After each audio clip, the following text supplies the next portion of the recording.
UFC Vegas 106 just recently wrapped up, and I am going to recap the entire card. I'm going to start from the first fight of the night and then work my way up to the main event. Let me jump right into things. Fight number one. The ladies went after it. It was Tisha Pennington and Luana Pinheiro. Competitive back and forth fight. You know, pretty much what you expect from a Tisha Pennington fight. She was able to land more shots, cleaner shots, got taken down a few times, got back up to the feet, was able to pull out a hard fought win against a girl who at one point I would consider a Brazilian prospect. But at this point, she's kind of, bottom end of the top 15 contender in the women's strawweight division.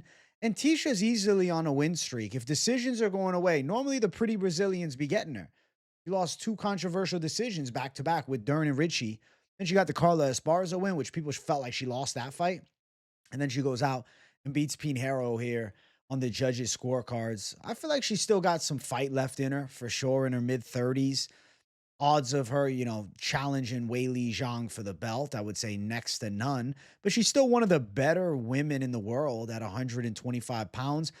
I don't know where you jump her up to with this matchup here, because it's not like Luana Pinheiro had a hot streak going. She had lost 3 fights in a row, and she might be looking at losing her job, to be honest, after this. But I feel like going for the, I don't know, the attempts of like pressure and takedowns and throwing shots, I feel like Pinheiro didn't look awful. Tisha's ranked around 13. There's Loma Lookboonmee. There's Lupi Godinez in the mix. Something like that. I don't know exactly the direction the UFC is going to end up going down. But I do think that Tisha Pennington is kind of, in that true gatekeeper role. And nobody has an easy night with Tisha.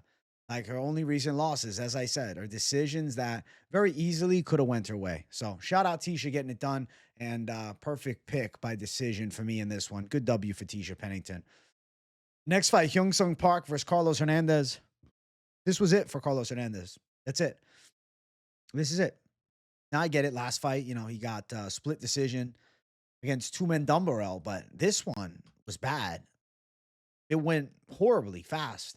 Got submitted in the first round, and I feel like he kind of broke from those knees to the body that Park was landing in the clinch, and then he ended up getting his back taken. And he fought the hands a bit, but I don't know. I feel like he was having like an internal battle with self if he wanted to continue in the fight. Ultimately, Park gets it under, chokes him out in the first round. Hyun Park gets a pretty massive win here for not name value, but for how easy it was. Like, Carlos Hernandez, you always would consider him tough, right? You look at his losses before this fight. He got submitted in a couple matchups outside of high level. I guess, to be honest, not really. Nascimento is pretty high level. It's just he doesn't fight often. He got subbed up in the first by Nascimento, but that is in 2023, and Nascimento got real good jiu-jitsu. And then, he ended up getting dropped by Tatsuru Tainara in the second round. But here, he just got broken in 2.5 minutes. Quickest loss of his life. Hyun Park went out there and just beat his ass. Park seems like a pretty good prospect at 10-0. And if you make easy work of Carlos Hernandez, I feel like you definitely have like some kind of potential in the UFC flyweight division. Now, beating Hernandez isn't like, oh man, now you're ready for the higher levels. But like, if you gave Hyun Park Matt Schnell, does he not have a really good chance to win that fight? I would say that's a cool matchup to be made, just off the top of the dome, fight to make next. Give him Matt Schnell. It's kind of a fight to build Park, and it seems like they're investing in him a bit, and it's definitely a jump in competition. But there's like a clear path to victory for Park. He could hurt Schnell on the feet. He's probably live to sub him too. I like Hyun Park versus Matt Schnell next. For Carlos Hernandez, I mean, I'm saying he's done, but I don't know. I mean, he did beat Tumen Dumbarell last time on a close-ass decision. They might keep him on the roster. I'm not going to spend time matchmaking. I don't know. Guy who lost a couple, maybe a debuting guy, maybe somebody else they're trying to build. I don't know the direction the UFC goes with him. Definitely doesn't have like much potential to climb the ranks. We've seen what Carlos Hernandez brings. He's 10-5. Journeyman. Yeah, good win for Park. Let's keep running. Next fight, Denise Gomes, Elise Reed. This was a badass performance by Denise Gomes. She looked like a monster in this fight. Terrifying striking.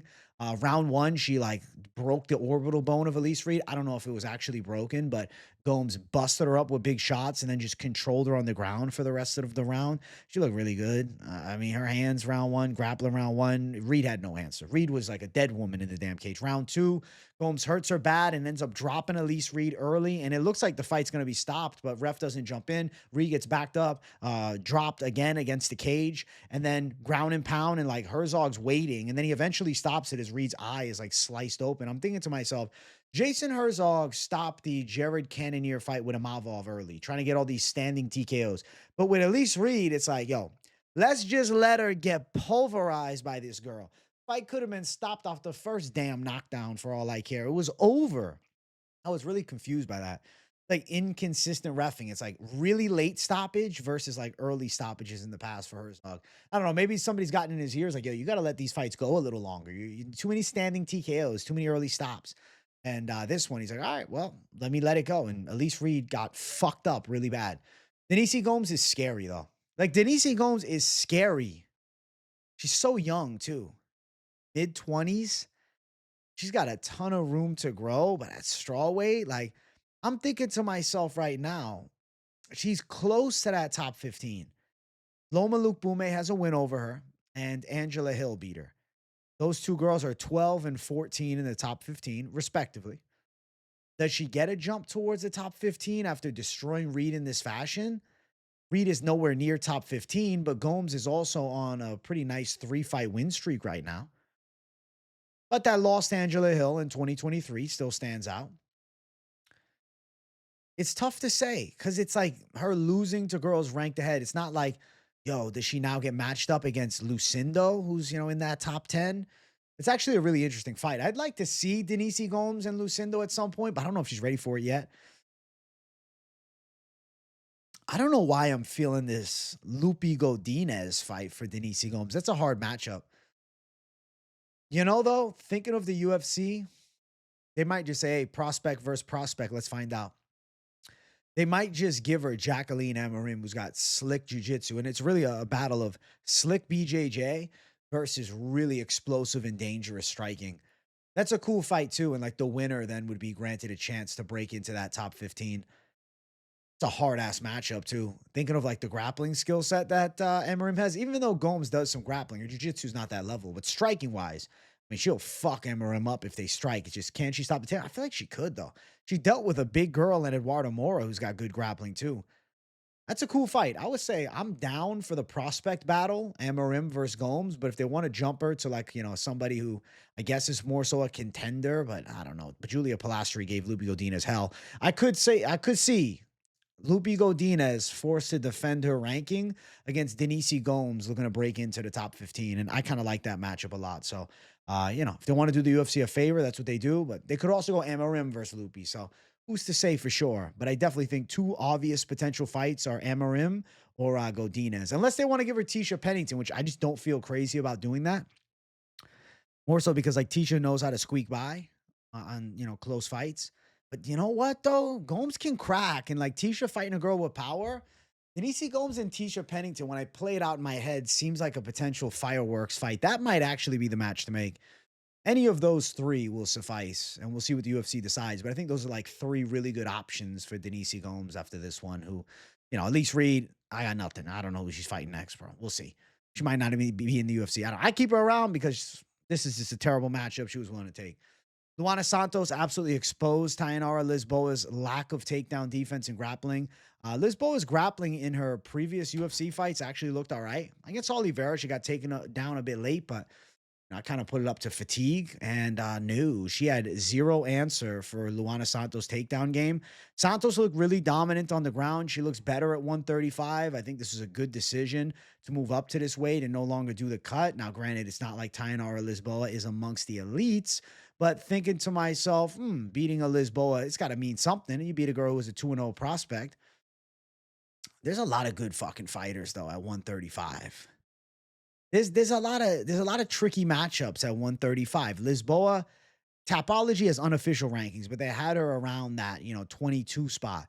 Luana Santos versus another Brazilian and Melissa Gatto seems like a cool fight. Or if they want to test her, you go Priscilla Cachoeira, Luana Santos in a striker versus grappler matchup. There's options. Santos grappling was on point as fuck against Lisboa. Lisboa really couldn't stop any takedowns, and she got absolutely ran over by Luana Santos was pretty good. Luana Santos looked pretty good. She was trying her luck in the women's flyweight division, and she did all right. She ended up losing to Casey O'Neill and built a lot of doubt in my mind because I thought Lisboa would have the ability to defend some takedowns and strike a bit, but now she just got fucking handled on the ground. So shout out to Luana Santos actually putting on a good performance and showing some improvements. I'm excited to see what she has over the next, year or two. Next fight, Yadier DelValle versus Connor Matheus. This is about as dominant as it gets. I mean, DelValle just threw Matheus down, beat him up a bit, took his back, and strangled the fuck out of him in 2 minutes and 50 seconds. He dealt with zero adversity from Connor Matheus. Normally, you'd say, oh, well, Matheus could hit a takedown because he's hitting takedowns in other fights in the UFC.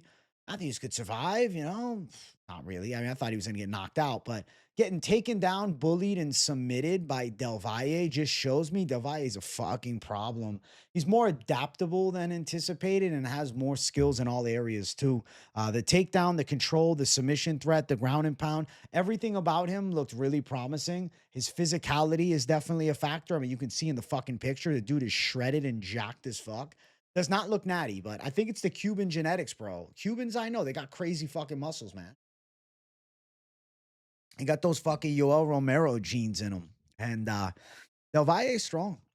Now, obviously, he's taking on one of the worst guys in the UFC in Connor Matheus, who's now 0-3 in the octagon. It's not like he just went out and beat some star-studded prospect, but the way that he fucking destroyed Connor Matheus and had zero resistance, I thought that was impressive about it.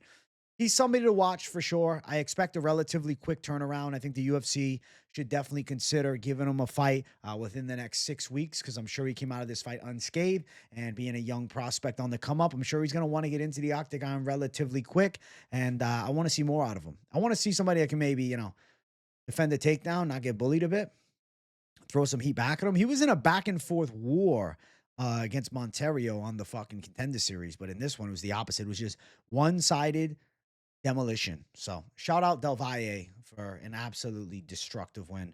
Let's keep moving up the card. Next fight, Jared Gordon laid waste to Thiago Moisés. My God, Thiago Moisés, it's just not happening. He's not figuring it out. It's like you think he's getting better. He looks okay against Ogden, and then boom, gets destroyed by Gordon. It's the fact that he got dropped in one overhand shot and just was finished in round one, man. Gordon made it look so easy. Jared Gordon has some boxing. I've always said he's got good pressure boxing, but I don't think of Gordon as a knockout puncher. Like, if you look at Gordon's record, he's got 8 wins by KO. But you look inside the UFC in 2023, he knocked out Mark Madsen, who was an old former wrestler. And then the last knockout before then was all the way back in 2017. I mean, a lot of his fights are going long, taking decision wins. Holy shit, man. He laid waste to Thiago Moisés, knocked him out in the first round, made it look easy. Moisés even got taken down. Now, he landed some elbows from the bottom that cut Gordon a bit on his forehead. But Gordon took him down and controlled him from top and really had no issues with Moisés shooting a straight arm lock attempt. Thiago got broken, man. I don't know. The Thiago Moisés mental side seems to be a weakness. I don't think it's ever going to come together. I feel like you would assume, right, a 30-year-old prospect, been in the UFC a long time, fucking training his ass off, train at ATT, getting better. Nah. Jared Gordon just had the grit factor. Jared Gordon had the savage factor. And after the fight, he thanked Jesus. And, man, the Jesus believers were on point on this card. Amen to the savages pulling through. Gordon's hands look tremendous. He got a first-round knockout. Dude, like, Jared Gordon just keeps on keeping on. It's hard to say who he fights next because beating a Thiago Moisés is kind of a big deal. Like, when Ludovic Klein beat him, it meant something. And now, does it not mean anything because Gordon beat him? Kind of does. I feel like it means a lot. He's in an interesting spot, right? Gordon, he's outside of the top 15. He's calling for a fight in the top 15. He's saying that his, last few fights are robberies and whatnot. I have to think on this matchup for him next. I mean, is it crazy to do Matheus Rumbeshki versus Gordon? Because I think that's a really cool fight. That's a matchup that I would like to see because Rumbeshki is also a fucking beast who can sit in the pocket and mix it up, and he's strong as fuck.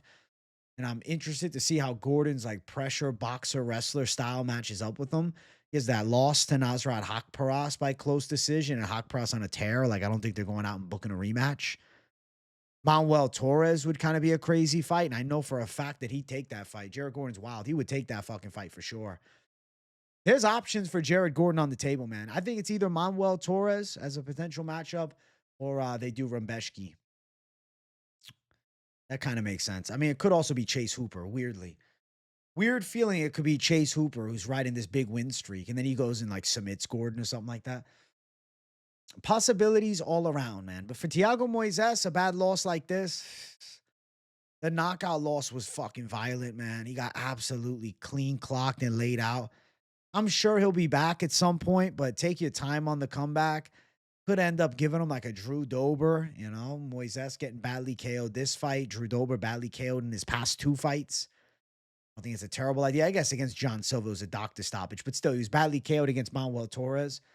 They matched those 2 up in hopes of like Dober cracking Moisés and just chinning him. Moisés seems to have a bit of a weak chin, man, because he gets KO'd all the fucking time. Good win for Jared Gordon. Impressive. Sent the fucking savage dog lock to not so savage territory. Thumbs down call. Yeah, I'll take that fat all in the chin. I was dealing with roast throughout the fucking live. If you want to keep roasting me, I'm all here for it. No problem. I'll take a sip while you do it. Yep, I hear you. I know. Moisés didn't show up at all, and Gordon more than showed up. He looked like a monster. Sick win for Gordon. Next fight, the only underdog on the fucking card that won, Gabe Green, upsets the up-and-coming Matheus Camilo. This fight starts out, Camilo striking looked good in round 1. He landed some hard shots, but there was a moment where he was closing distance and Green caught him with like a wide shot, and Camilo actually hit the canvas. He like went to a knee and was rocked for a second and then tied up with Gabe Green, pressed him up against the cage. Got some recovery and control time, went for some grappling, some takedowns and whatnot, but, you know, not a lot done there. Striking-wise, though, Camilo was sharper on the feet, landed bigger shots in round number 1, and I thought he outstruck Green regardless of the big punch that Green happened to land as Camilo was looking to close distance. Round number 2, Camilo is looking sharp. Camilo's looking good, takes this fight to the ground, looking dominant on the ground. Jumps to mount and then says, fuck it. Instead of using this mount to beat the shit out of my opponent, I'm just going to put him in a triangle. And the submission transition from full mount to submission, it looked flawless. The triangle was locked in. It looked like perfect technique. But Gabe Green does not give up on himself. Listen, another believer, another man preaching the name of Jesus, picks up Camilo and slams him down on his head. And you can see Camilo like winced a bit, right? That slam hurt him.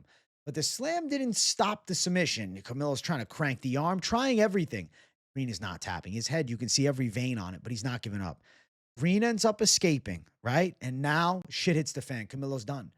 Camilo ends up on his back now, giving up dominant position, then back taken as he tries to roll through. Gabe Green gets his back, and like you can see Camilo starting to wilt right away. As Green is controlling the position, he's throwing shots, he's peppering punches.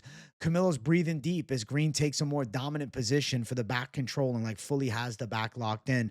You can see Camilo's breaths, labored breathing. Green's not giving up on the sub. I'm thinking to myself, man, you might be better off trying to knock this kid out. I was like, fuck it, you don't seem to have any gas. But no, Camilo decides, Green decides, no, I'm going to focus on locking up a submission. Has the back, ends up getting towards the chin, getting it over the face and squeezing a bit. And Camilo turns into the fucking submission, putting it under for Green and then taps immediately. I think that was a quick tap. I'm not saying Gabe Green doesn't have a squeeze. And I'm not saying if Gabe Green ain't face cranking on me that I'm not tapping out. But what I am saying is if I'm in the UFC, I ain't tapping to that shit. And I'm not in the UFC. So it don't matter whether I tap or not to it. I don't think that I would if I was taking a UFC fight against Gabe Green. He had my back like that, no matter how tired. He gave it to him, though. He also slid it under, and he said, just strangle me, please. Tapped immediately. It was like one of those quick tap situations. Quick to the tap. Done. Submission's in. Game over. Quick tap out. Quicker than McGregor tapped out. I was like, damn, Camilo broke. He broke after the slam. You saw it on his face. He broke. He was gassed. He was worn. He was like, I'm good. This guy got me. Gabe Green's relentless. And that's what the UFC is, man. It's the Ultimate Fighting Championship. And these guys who might be 2 and 3 in the UFC, they fucking want it, man. In the regional scene, you know, you're going to find guys that you put them in that trial, they're going to tap. Like, I'm good. He got me. Nah, Gabe Green's living a dream. He's not quitting on himself. He fucking put in work to get down to 255 pounds. He's been out 2 years. He's been out 2 years, and he's on a 2-fight losing streak. Losses were Brian Battle and Ian Gary. Not bad losses, to be fair. I mean, the knockout against Battle was pretty, but still not bad losses on paper. Gabe Green was a tough son of a bitch, man. Gabe Green was savage. And I got nothing but respect for Gabe Green going out there, dealing with a very tough kid who's got a lot of potential, but breaking him too. And for Camilo, man, forthcoming, I'm going to say a little sus in the cardio department. If things are going awry, he might look for a way out. He kind of did. And Gabe Green got under the neck and strangled him. So shout out Gabe Green getting a big W, making Matheus Camilo quit. I thought that was really impressive. And it shows, man. Grit sometimes beats the talent. You can have the talent, but the will can take it off. You got a little skill and a lot of will, and you just got skill on the other side, the will's going to come through. Gabe Green could not be denied. And nothing but respect for the man. Coming back as a big underdog and the only underdog on this card, he goes out and wins by sub against Camilo. It deserves a lot of respect, man. And now he's at 155, which is really interesting because the 155-pound weight class is jam-packed with talent.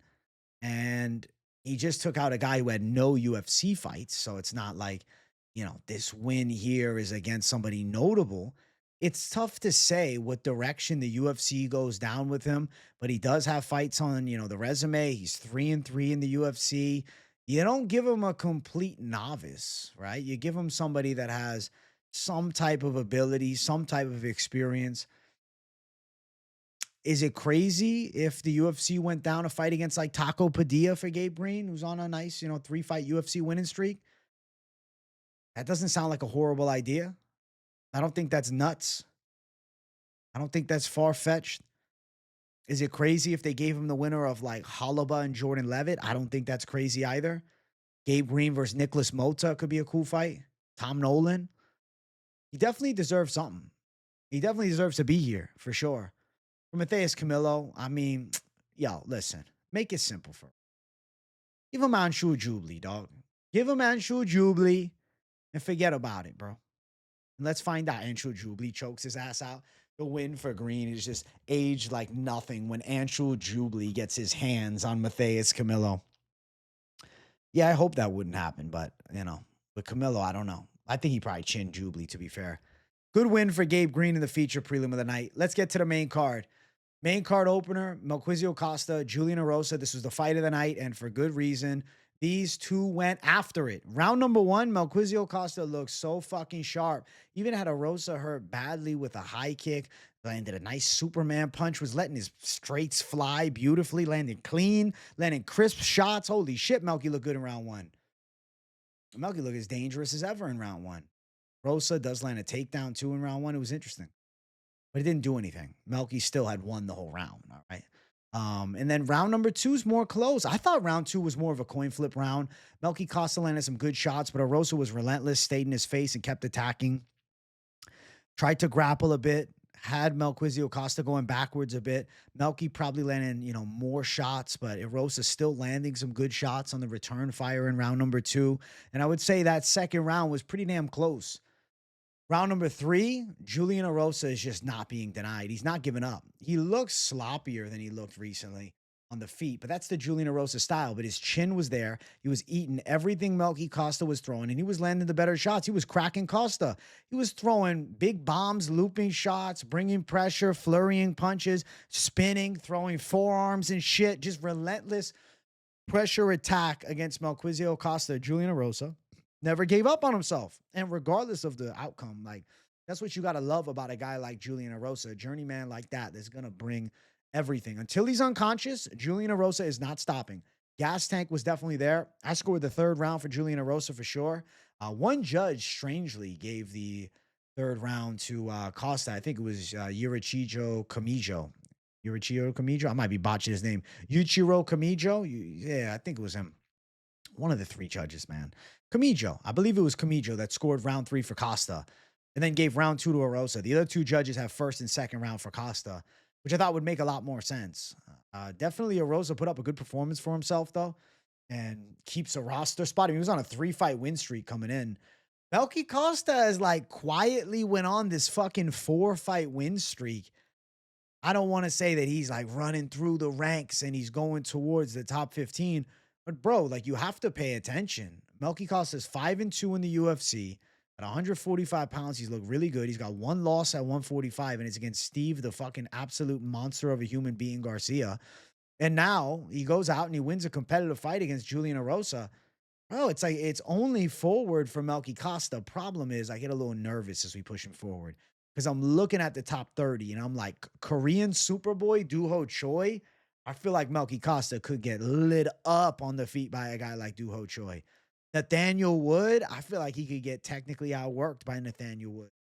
Hyder Ramil, I feel like he could get attacked and walked down by Hyder Ramil. Pat Sabatini, you see what I'm saying? Like, I think that this next level is a little much, but he has to go to the next level. You can't just keep him back. Like, you have to push him forward. Melky Costa has to fight forward now. You can't fight backwards anymore. There has to be fights going ahead. 4-fight win streak in the UFC is no fucking easy feat, and he's done it. I feel like he deserves a guy in his, top 30 range. Somebody like a Nathaniel Wood or somebody like a Duho Choi. Now, because Choi's name, maybe they give him a bigger fight instead, and maybe Nathaniel Wood would make more sense because they tend to I don't know, match Nathaniel Wood up outside of the elite guys. I like the idea of Nathaniel Wood and Melky Costa. I like it because Melky's also going to have a good range advantage, so there's paths to victory there. Nathaniel Wood's got very clean technique, but he's not much of a knockout finisher, so I like that fight. Melky Costa versus Wood. To be fair, though, Costa could get caught. Wood's got some hands on him for sure.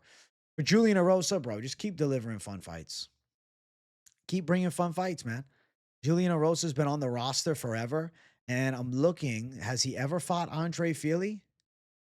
I don't think so. I'm looking at Andre Fili's UFC record. Does that not sound pretty good? Andre Fili versus Julian Erosa? Why not? It kind of seems like money matchmaking. Could give him like a Cub Swanson, too. That's a possibility.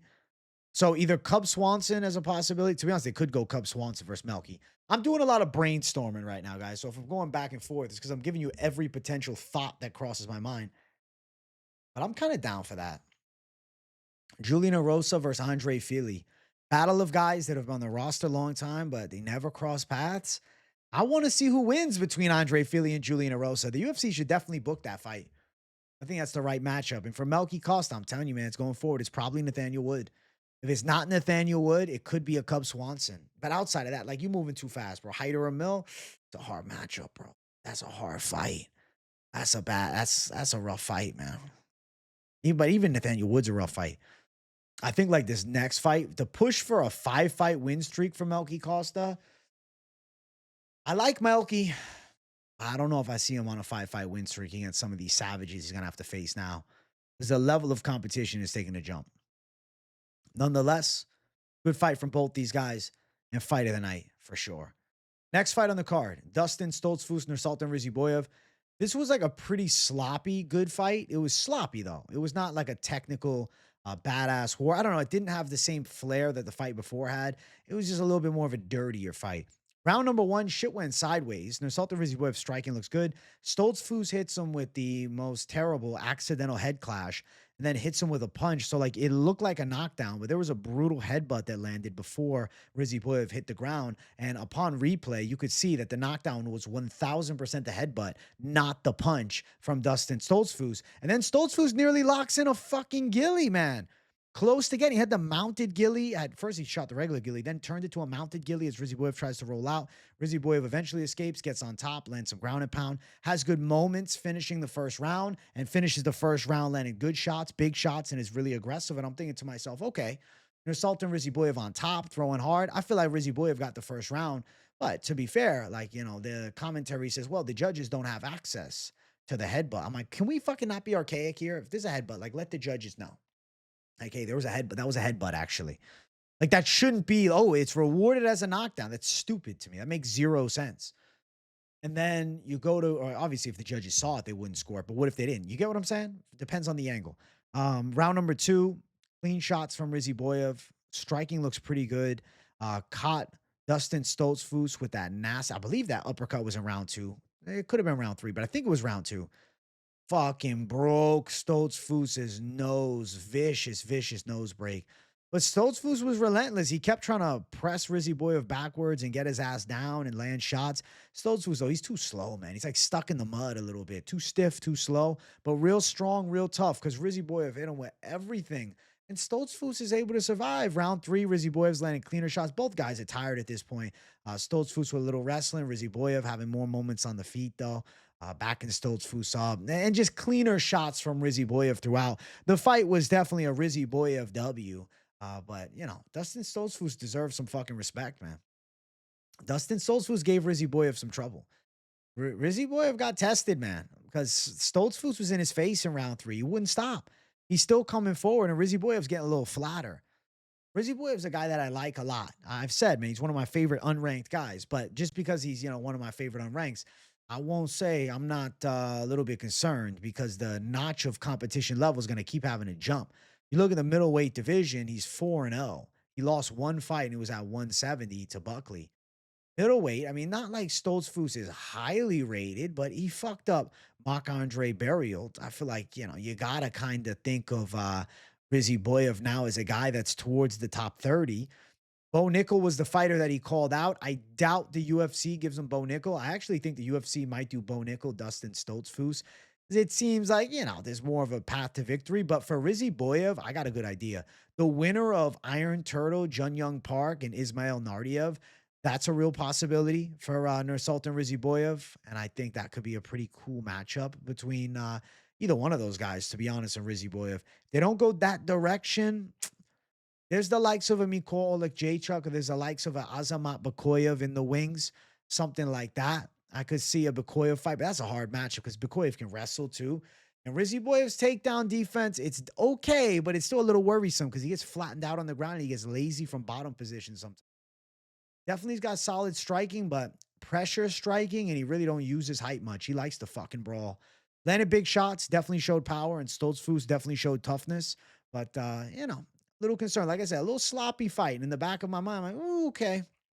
Forthcoming. Guys could give him some trouble as he moves up. My guy Ruziboev might be getting fucking checked by a middleweight here soon. And the Bo Nickel fight ain't easy because Bo can wrestle, but I'd be down for it.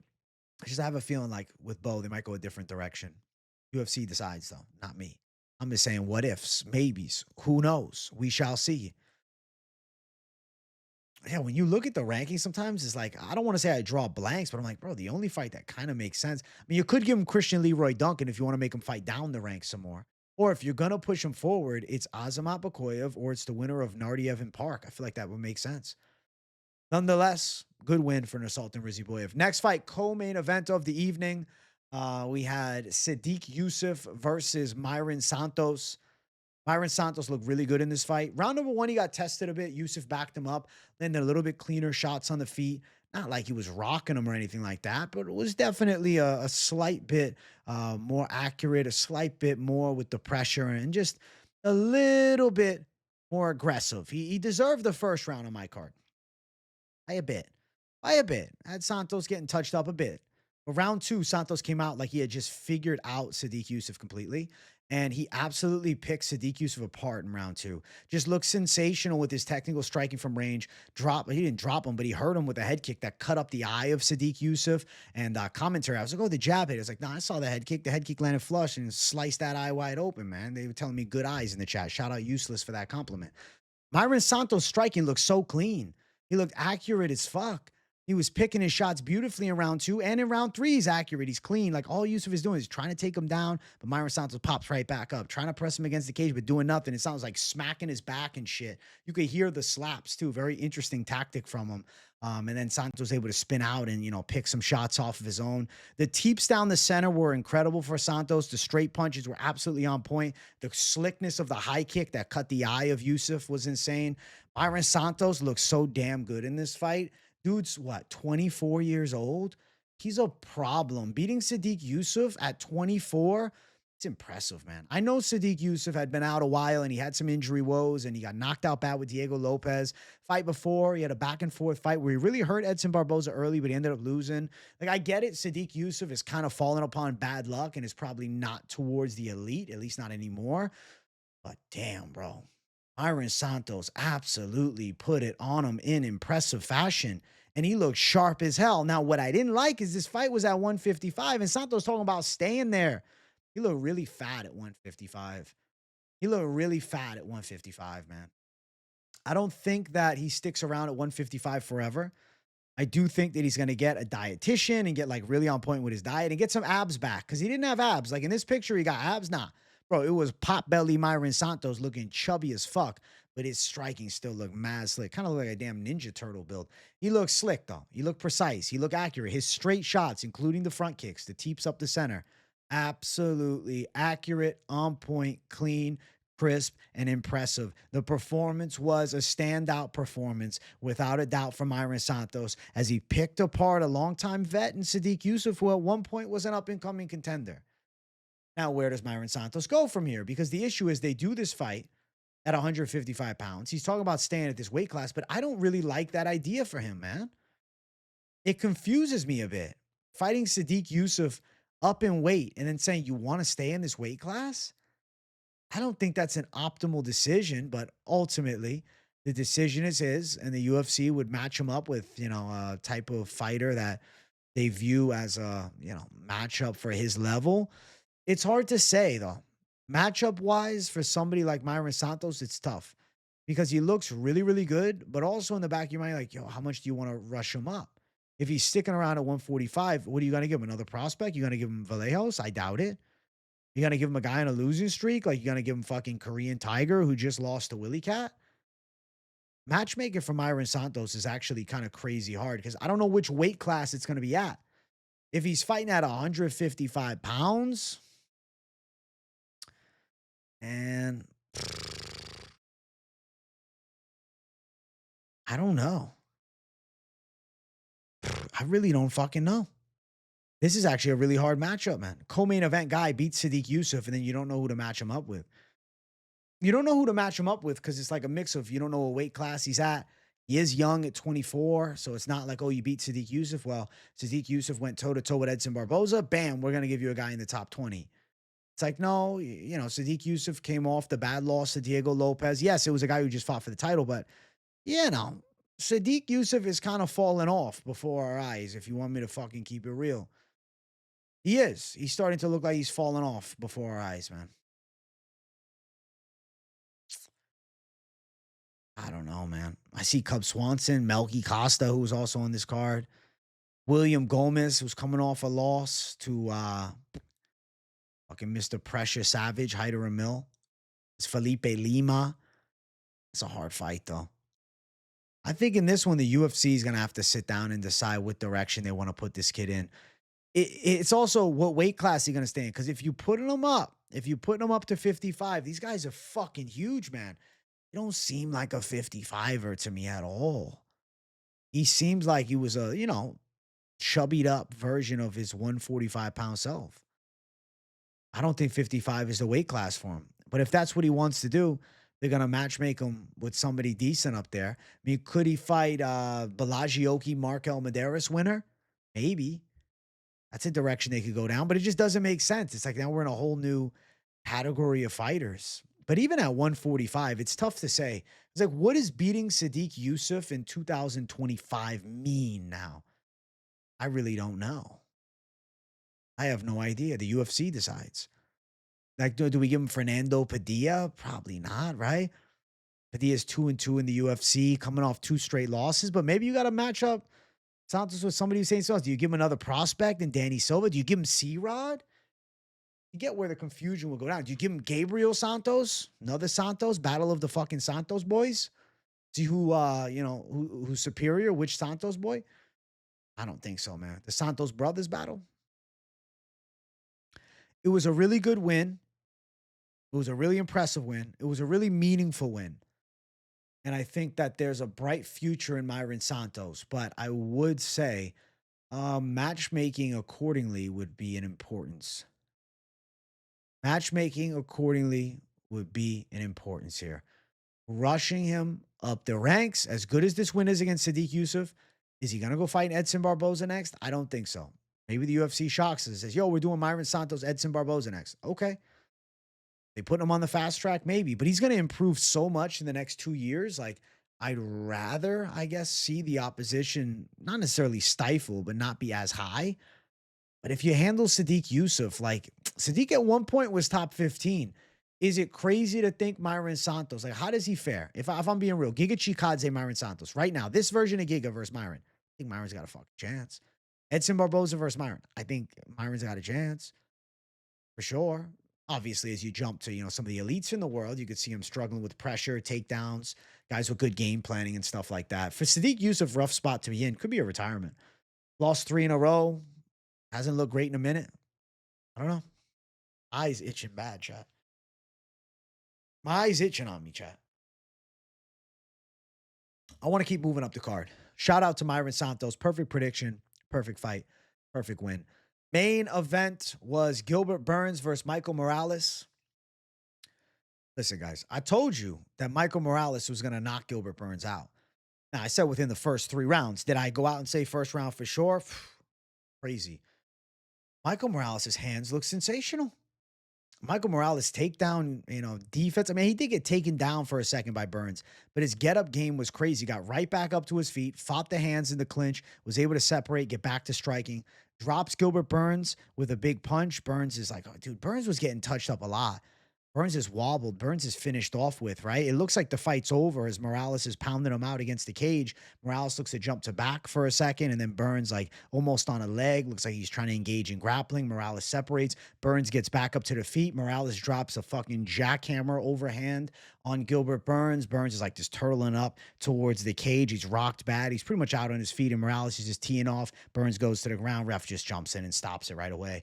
Good stoppage. Michael Morales absolutely unloaded a terrifying barrage. He was accurate as fuck. His hands look super quick. He was able to do something that no one's done to Gilbert Burns. Blast him in round number 1. I mean, it happened to him. To be fair, it actually did happen to him before, but it was a long time ago, and it was not when he was a welterweight contender. He got blasted in round number 1 many years ago against Dan Hooker. I don't know if you guys remember that fight. It's a long time back, but yeah, he did get blasted in the first round in that matchup, which was fuck, dude. Holy shit. Back in 2018, Dan Hooker knocked him out in the first round. But, moving up in weight and then doing extremely well, going on a tear, knocking out Damian Maia in the first round and shit. Like, that was Michael Morales' moment. Like, this reminded me of when Gilbert Burns knocked out Damian Maia, the aging, legend of the game. And granted, Maia was 42, Burns a little younger. It's probably, to be honest, it's probably more impressive than that. The fact that Morales went out there and chinned him, though, holy shit. Holy shit. It was a holy shit moment. Made it look easy. His striking was on point. I said, man, Burns tight, stiff Muay Thai style with Morales is more slick, sleek, and flowy boxing. There's going to be a lot of shots that lands for Morales. And like Burns, he's trying to load up these overhands. They're not going to land. Grappling for a second, got him down. They separated right away. The fight was quick, lightning speed. In and out. The fight goes 3 minutes, 39 seconds. Call it wraps. This was a perfect performance for Michael Morales. Dude is a 25-year-old monster. He just put the division on notice. He just put the division on notice for real. Like, if you're in that weight class, right, you're like, yo, this kid's a fucking problem. He made it look easy against Burns. I don't think Burns is as washed as this performance will have people believing that he is. You get what I'm saying? I'm looking at the elite, right? I'm looking at the UFC welterweight division. Jack Della fighting Islam Makhachev next. Set in stone. Now I'm thinking, okay, Gilbert Burns, number 8. Michael Morales is going to jump. I'm assuming he takes that spot. I don't think they're having him fight backwards against like a Colby Covington, and I don't think that Colby Covington wants that fight. You have him fighting forward. I mean, Leon Edwards, Michael Morales could end up being a fight. They could use Leon as a bit of an opponent. The Ian Gary fight would be really cool. And Ian Gary being boys with Gilbert Burns, to attempt to avenge his boy. I don't think they do that, though. I don't think Ian Gary gets that. He just took out Prates. I don't think that Morales versus Ian Gary is next, but it's like a far-fetched idea. Could he end up fighting the loser between Buckley and Usman, especially if it's Buckley? Definitely a possibility. Could he fight a Jeff Neal? Maybe that's the fight if they don't rebook Prates versus Neal. I really think that Michael Morales is a fucking force to be reckoned with, though. And I said this on live stream. I'm like, yo, I think he could beat Joaquin Buckley for sure. I really feel like he'd beat Buckley. And people say, oh man, it's early. I just feel like his grappling defense is there. His hands are fast as fuck. Buckley, I mean, yeah, you could catch him with a big looping shot, but Morales is more slick. And I'd say he's faster. He's also more precise with straights. Michael Morales has come together good, man. I like a fight between him and Joaquin Buckley. I don't know how it's going to happen. He just got his first big main event win. Obviously, Gilbert Burns also towards the twilight of his career, so it's not like prime Gilbert Burns, but still deserves a ton of praise. For Gilbert Burns, I don't hate the idea of a Colby Covington fight. I don't know the timeline of Colby's return, but I would like to see Gilbert Burns get a chance to, take out the big mouth All-American asshole in Colby Covington. But I honestly am just worried that Burns is more washed than him. But definitely no power threat on the Colby side. And without a big power threat, I feel like Burns could let some hammers fly. And on the ground, he's got the jiu-jitsu edge. He could end up pulling off a W and submitting Colby Covington like Warley Alves did back in the day. Very, very interesting top 15. The matchmaker's got a hell of a job to do because it's like Morales got this main event win, but I don't feel like he has the name value to get an Ian Gary fight or to jump into a fight against Leon Edwards.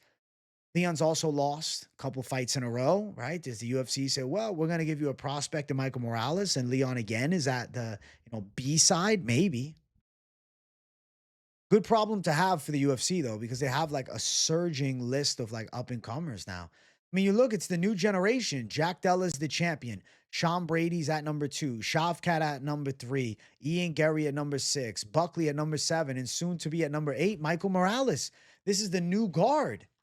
And there's some fucking monsters in the new guard that are really starting to take over. And I look forward to every moment.